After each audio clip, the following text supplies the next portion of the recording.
Good morning, everyone. Hello, hello, and hello. And welcome to Coffee Tea and Me with me, Veronica Burnett, your speaker and advocate for healthy relationships. And today you get me, just me. Give me 1 second to get my screen right so I can see everyone who's joining me live on Facebook in the Better Days private group. When you join, say hello and be sure to let StreamYard see your name so that I can see who's posting. I know I have one person already said good morning. Hey, y'all. Hey. Hi. Thank you for joining me today. Again, I'm Veronica Burnett, the speaker and advocate for healthy relationships. I am a life coach and I promote healthy relationships. That's what I do. And they all start with ourselves and then they spill over into our lives, into the people's lives around us. So I'm not going to keep you long. I have much to share with you. And I hope you have your pen, your paper, your Better Days Vision Journal. If you don't, then see me. I will make sure you get it. I'll put the link in my website so you can get the ebook copy of it and not have to wait until it ships to you. Today, I have my coffee in my wonderful Better Days um, mug. And so it's just coffee with a little bit of caramel macchiato cream. So, you know me, I am one who is trying to save a buck any way possible. So, I have my wonderful flavors at home. Anyway, you can share in the comments what you have because, it is coffee, tea, and me. And I like to get ideas from people. So, I'm going to turn my stuff down.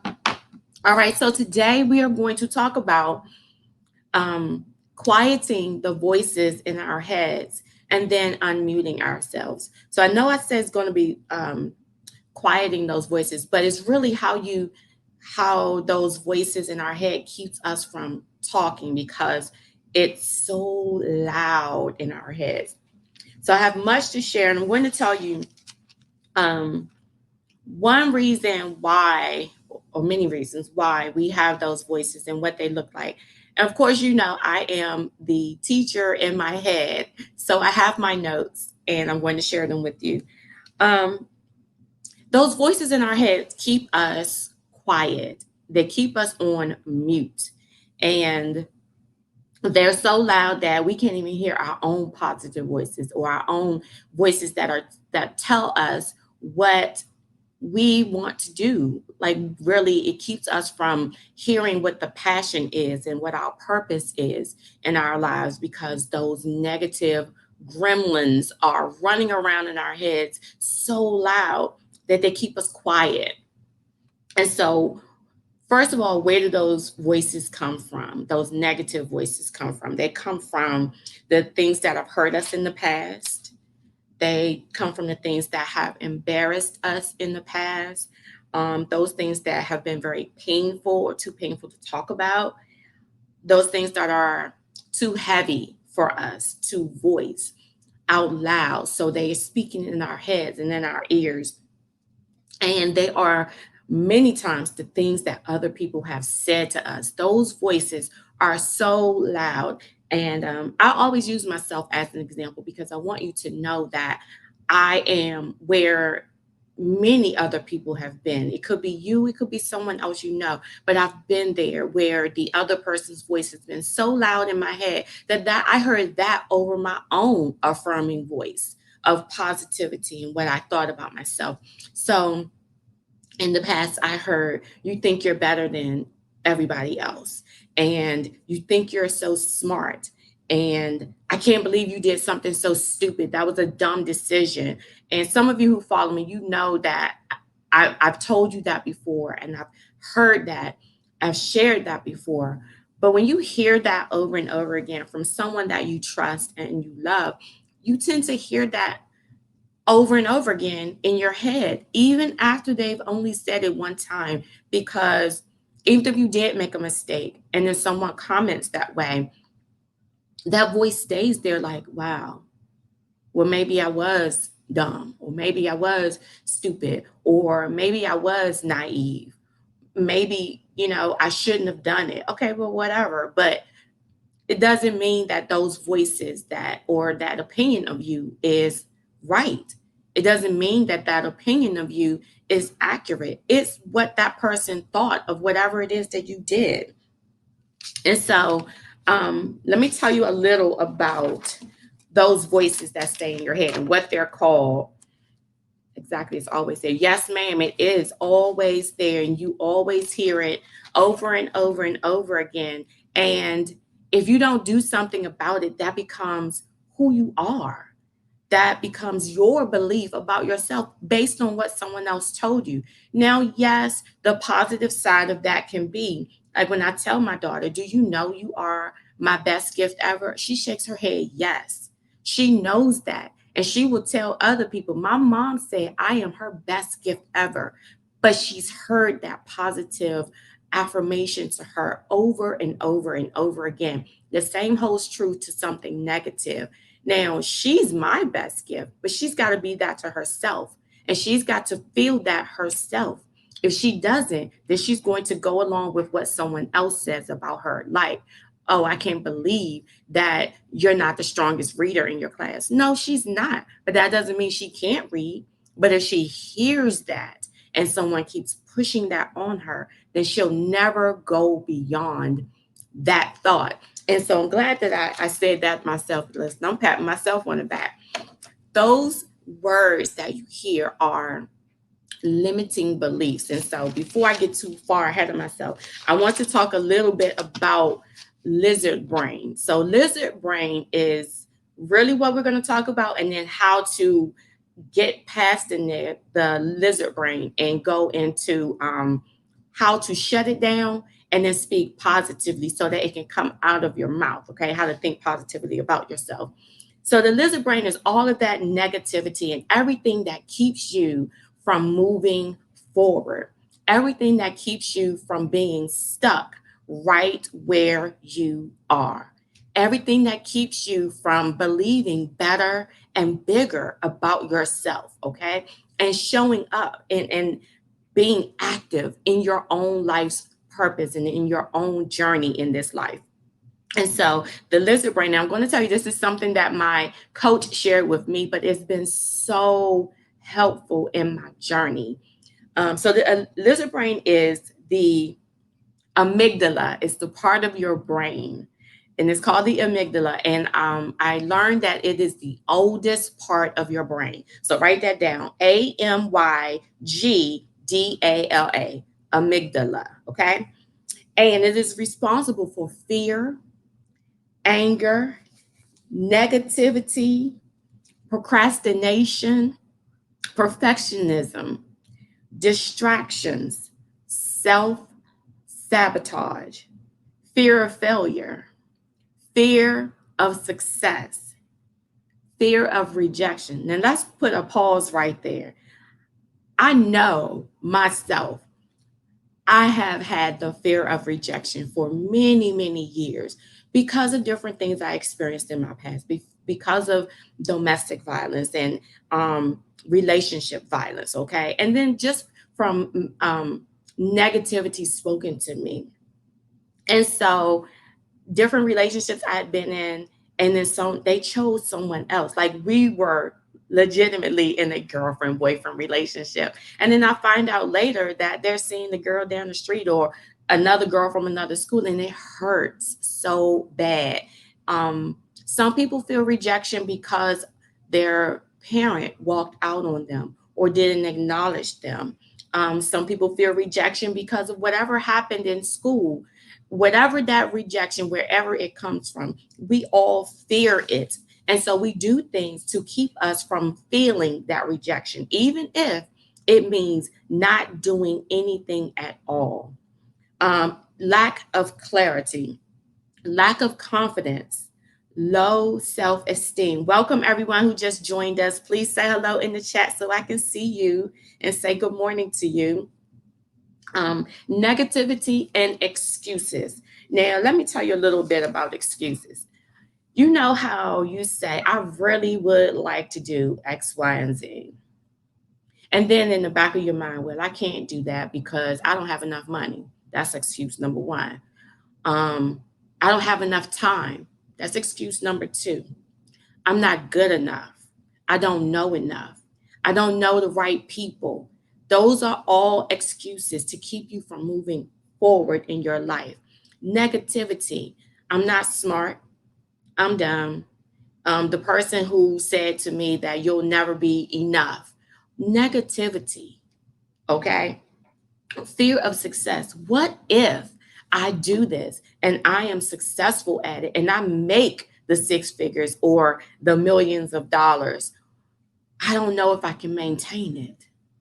What if I do meet Mr. Wonderful and Mr. Wonderful says, I'm putting a ring on and we're getting married in whatever many months? What if you do find him, or he finds you rather, and you get married? Or you're thinking, what if we get married and it falls apart, or he cheats on me, or I'm not enough for him, or he doesn't check off all of my boxes, or I don't check off all of his boxes? But what if you do? What if he does? And what if it is successful? Yes, you can hold it together. Yes, you can be successful in whatever it is that you want to do. um Fear of failure. What if I do it and I mess up? What if I do it and I make mistakes along the way? So what?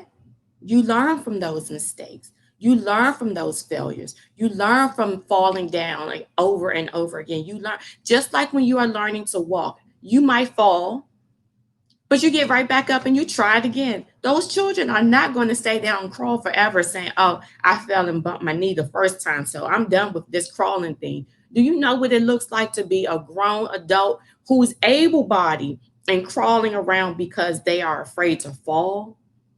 Just picture that. You can get up, you're strong enough to walk, but you decide to crawl because what if I fail? What if you walk? Do you know how much is out there waiting for you to walk to it? It's high enough, it's at the height that you need to be when you stand up, but you're crawling because you're afraid that you're going to fail. But all you have to do is stand and take a couple of steps to get you right where you want to be. But you're afraid that you won't make it, so you stay right where you are. So this um, lizard brain, it keeps you from succeeding, and it is responsible for your fight or flight. All right. It wants to control your life and keeps you from trying anything new, just like I just explained, crawling versus walking.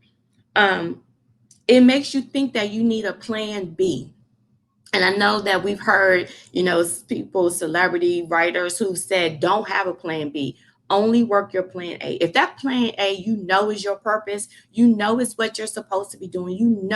In your mind, you want to be married. In your mind, you want to have a good relationship with this person or that person. In your mind that you want your children to be safe, or you want a new job, or you want to go into a new career. This. Don't write a plan B for that.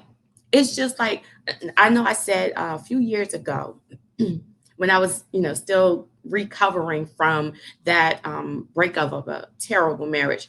And I said, it can just be me and Shelby for the rest of my life. I'll be fine with that. I knew good and well I wanted to be married. I've always wanted to be married.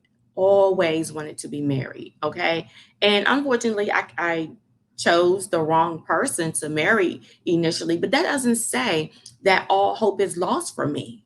It doesn't say that I'll never, ever, ever get married. No, it doesn't say that at all. I have to say and not have a plan B, because that plan B just does not work for me. My only plan B, or my only shift, is that it won't be a marriage with her birth father, which is what I wanted. I always wanted a two-parent household for my children or my child. And that's the only shift that I have to make. Not a plan B, but a shift. Okay? Um, it makes you shut up, sit down, and be quiet. It makes you sit down, shut up, and not think anymore and not move forward. That's what it makes you do. It makes you mute everything. It keeps you from moving forward. And I'm going to keep saying that over and over and over again. So here's what we need to know about it. It leads you on a pathway from your goals. Okay. So I want you to recognize the tactics here. I went over the anxiety, the procrastination, being overcritical of yourself. That's that perfectionism. Anxiety, anxiety. Anxiety will keep you quiet, and anxiety will keep saying to you, we can't do that. We can't do that. If I walk outside, what's going to happen? Who's going to see me? Who's going to say something to me? If I make that move to start the business, who's going to say something? What are they going to say? I don't know if I can really do this. What if it falls apart? All of those things, the anxiety and the feelings, it brings up, anxiety shows in me as an asthma attack. And I know you've seen people on TV who have these exaggerated anxiety attacks on the shows where they're breathing heavy. It really can happen like that. It can lead to your heart palpitating really, really fast. It can lead to sweaty palms, but that's your mind and the amygdala playing this game on you. Um, and it always makes excuses. But this is the part that you need to know.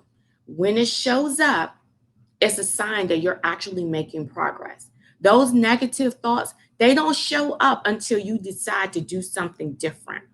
They don't show up until you decide, I'm going to keep going forward. I'm going to pursue this dream. I'm going to pursue college. I'm going to pursue healing for myself. I'm going to do all of these things. And as soon as you start, that's when those negative thoughts come up. That's when those voices pop up in your head. As soon as you start doing something. So take it as a sign that you are making progress. And we're going to keep going. Here are the things that you need to do to fight and then begin to unmute. Don't have a plan B. I know that sounds scary. I know it does. But if it's in your heart that that's what you want to do, if it's your passion that that's what you do, don't have a plan B. Don't make a plan B before you even get started, okay? Before you don't make a plan B. And then embrace failure as a learning experience. Embrace failure as a learning experience. Every time you fall, what did you learn? For instance, in my marriage, I learned to pay attention to all of the red flags from the beginning. From my marriage, I learned to value my voice and listen to my intuition. My intuition showed me early on that he wasn't the one for me. But because I wanted something so bad, I quieted it. And because I was like, oh, with this person here, he's checking off a few of the boxes, a few of the top boxes, but the ones that really mattered, he didn't. I learned to pay attention to that. I learned that I don't have to settle. So, yes, I could have looked at that marriage as a failure, but I looked at it as a learning experience instead. That's the way you have to look at failure. I can make no excuses. Don't make an excuse at all for why you can't do what you want to do. Don't come up with, I don't have enough money. How can you make the money? Can you borrow the money? Can someone invest in you? Can someone partner with you? Can someone teach you or coach you? Can you read about it? There are so many YouTube videos out there. Can you join a group like a Facebook group that can help you? Can you find a prayer partner? Find a way to fight it and then change your perspective. Just like with my desire to be married, um, It wasn't that I'll never have a two-parent household. It just won't be with her biological father. It's not that I'll never be married to Mr. Dreamboat, whoever he is. It just means that my vision or my view of it is different. My picture will look different. And I'll have to position myself differently. It's all about perspective. It's all about perspective. And then I want you to ask yourself the following questions, okay? What are you feeding yourself verbally? What are you feeding yourself? What are you telling yourself? What are you thinking about yourself? Those are very important questions to ask and answer for yourself. You don't have to share it with anyone else. You can write it in your journal, and no one has to know, but get it out of your head and see what you think of yourself. And if it's anything contrary to the truth and anything contrary to anything positive, then you have to change perspective. How can you change perspective? How can you reposition? How can you change the way you think, feel, and what you tell yourself? What can you do? And then we have to be intentional. Now, all of these are going to lead up to you unmuting yourself, because once you can start defeating that gremlin or that lizard brain, that frees you in your heart to be able to speak and talk, even just to yourself or reach out to someone else. But here are the things that you can do to fight lizard brain. You can do the mindset work. Now, I know you've heard mindset, but it's all an inside job. Everything starts with you, inside of you. So you have to do the work to defeat those gremlins or those lizards running around in your brain. Do affirmations, meditations, reading scriptures, reading health, what is it? Self-help books. Read self-help books. Read your Bible. Talk to someone. Those are things that you can intentionally do to help fight those gremlins. And here are a few things left that you can do. And I think coffee, tea, and me is going to be kind of quick today, which is fine with me. And if you have any questions, feel free to put them in the comment section. If you have any thoughts, put it in the comment section and I will absolutely talk to you. If you catch the replay of this, then put replay and you can still ask your questions. I will definitely answer them for you. And I'm going to respond to every comment. So in your journal, I want you to write down, I want to break limiting beliefs. How do we break limiting beliefs? Pay attention to what you're saying to yourself and what you're thinking. So in that journal, anytime you have a thought about who you are, or what you're thinking, how you feel, write it in your journal for a week. Do it for a week if you can. Do it for a week. And then for every negative thing that you've said, I want you to find something positive to say. Something positive, even if you have to go to the scriptures and find a scripture to combat it. One thing, if you can't find anything else, Philippians 4:13, I believe, I can do all things through Christ who strengthens me. If that's the one that you need every single day, use that one. But find yourself some affirmations or find yourself something positive to combat every negative thought or word that you say to yourself, okay? And then these are the last two questions, and then we can roll out. Here are some other journal prompts. What would I need to believe about myself in order to achieve my goal for this year or whatever I want to do with my life? What do I need to believe? I need to believe I'm positive.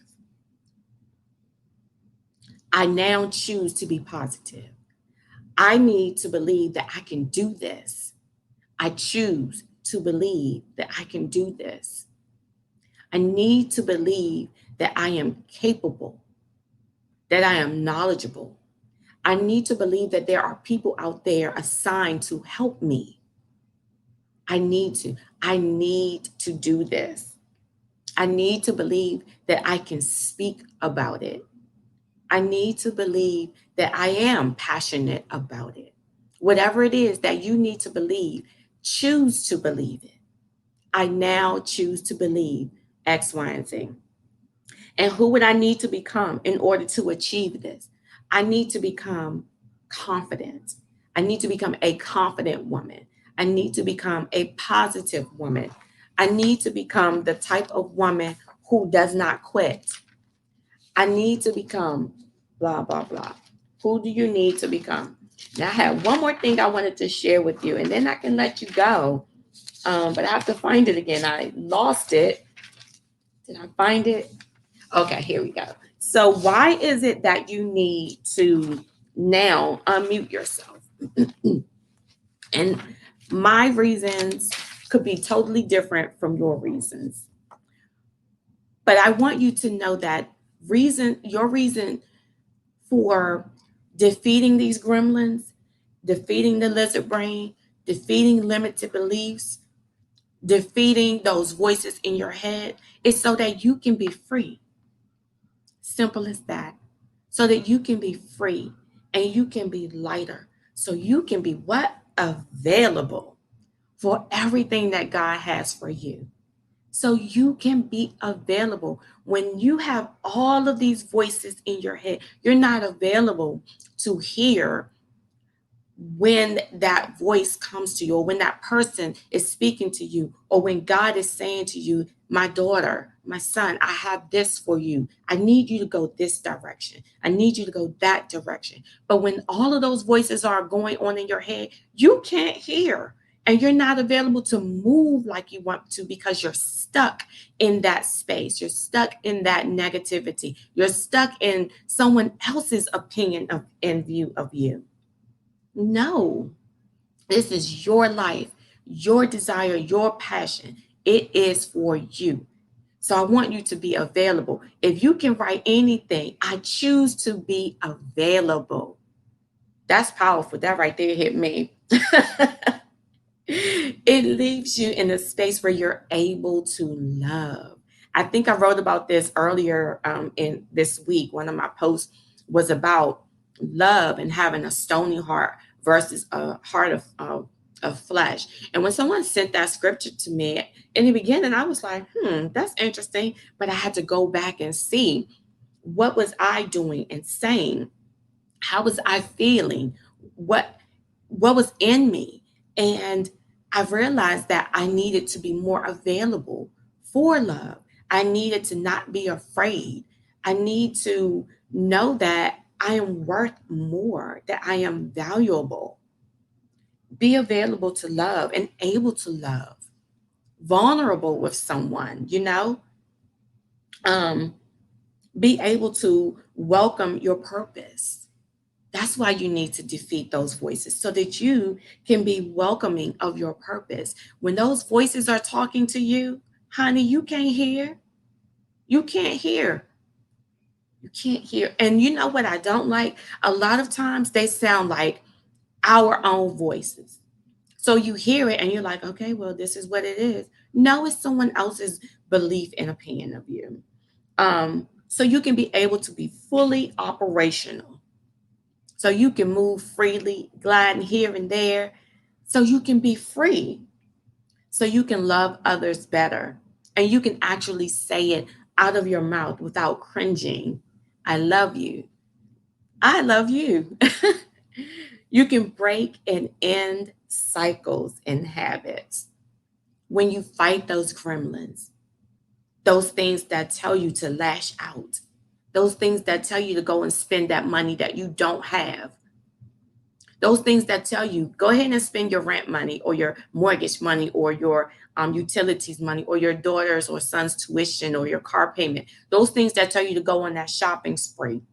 When you defeat those gremlins, because a lot of times we do those things to mask how we feel about ourselves instead of speaking up and saying it.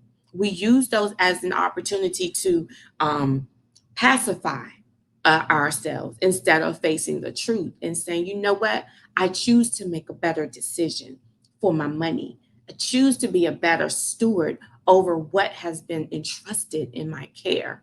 I choose to do those things um, so that you can think.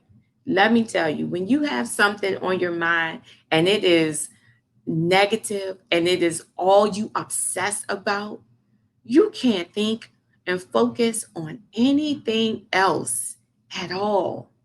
And if you do, you still get distracted because you go right back to that thought or that obsession. That's a distraction from keeping you from thinking about what you need to do. It keeps you from being creative and innovative. But I want you to keep fighting it so that you can be, so that you can show up, so that you can be creative in your business. You can level up so you can stop flipping out on people. Listen, I can remember being at a gas station one day and I wasn't in a good place. And this was so many years ago, way before my daughter was born. So thank you, Jesus, for deliverance. But this man said the craziest thing to me. He kept blowing his horn and driving around me, and then he yelled something out the window. Let me tell you, I went all the way to 10 at a gas station on a man who was much bigger than me, and it's not hard to do. But afterwards, I thought about it and I was like, Ronnie, do you know that man could have hurt you? Do you know he could have shot you? I mean, people can do some crazy things to people, but I had to remind myself and think about the fact I can't keep going off on people. I can't keep flipping out because I'm unhappy with my state of being, because I'm unhappy with myself, because I'm in a situation that's less than desirable for me. So I had to fight that. Okay, so Ronnie, what can you do about where you are? I can get out of that situation. I can make some changes. I can change my perspective. That man could have had a hard day and he was just ready to get home to his family. I have no clue. No clue. So, and then it allows you to be mentally, and emotionally healthy and stable. All right. So those are the reasons that you want to unmute yourself. Those are the reasons that you want to fight those gremlins. Those gremlins in your head, they are fighting against everything that is positive in your life. It's fighting against everything that is your purpose in life. That's what they're supposed to do. Fight that purpose so that you can't fulfill it. But today, you can make a choice. Today, you can choose to do something different. Today, you can fight harder to defeat those gremlins in your head. So every time it says you can't, yes, I can. I can do all things. You're not good enough. I am fearfully and wonderfully made. Whatever it is, each time you hear something negative, create something positive. Say something positive about your life and then begin to speak on it. Decide that you want to let go of those gremlins. Decide that you want to fight for your purpose. And then do it. Just be intentional. Be intentional and mindful of what you say and what you think. Those are the most important things. I can remember my one of my clients saying that she sat on the side of her bed, looking out her window, watching other people live, and something came to her saying, "Are you going to live, or are you just going to sit here in this room and exist?" That's what gremlins will do. It will have you paralyzed watching other people live. It will have you thinking that you can't when other people can. It will have you comparing yourself to someone else. You don't know their journey. You don't know what gremlins they had to fight, what voices they had to quiet in their head. No more comparing. No more negativity. Today, we make a choice to believe bigger, to love ourselves bigger, to choose better for ourselves, and to speak well of ourselves. It might sound like bragging to someone else, whatever.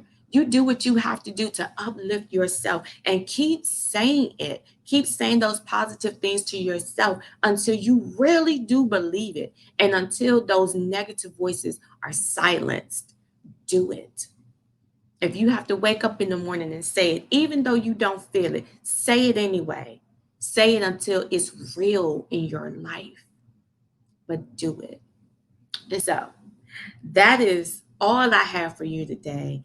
This has probably been the quickest coffee, tea, and me ever, ever, ever, ever.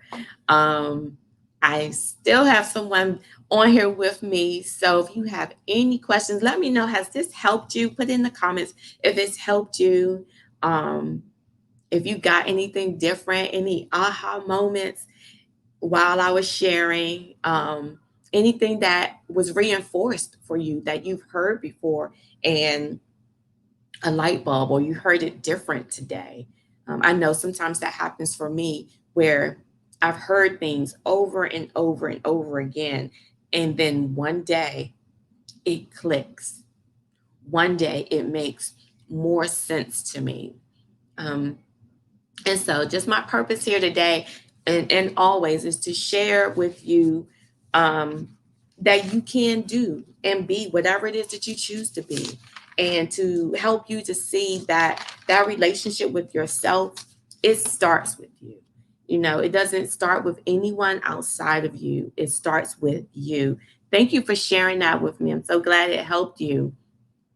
Um, yeah, I'm so glad it helped you. So before I get off, I want to let you know that I have a program coming up soon. It is a 4-week program. Enrollment starts at the end of June and class begins on July 11th. And in that program, we will be talking about how to start over.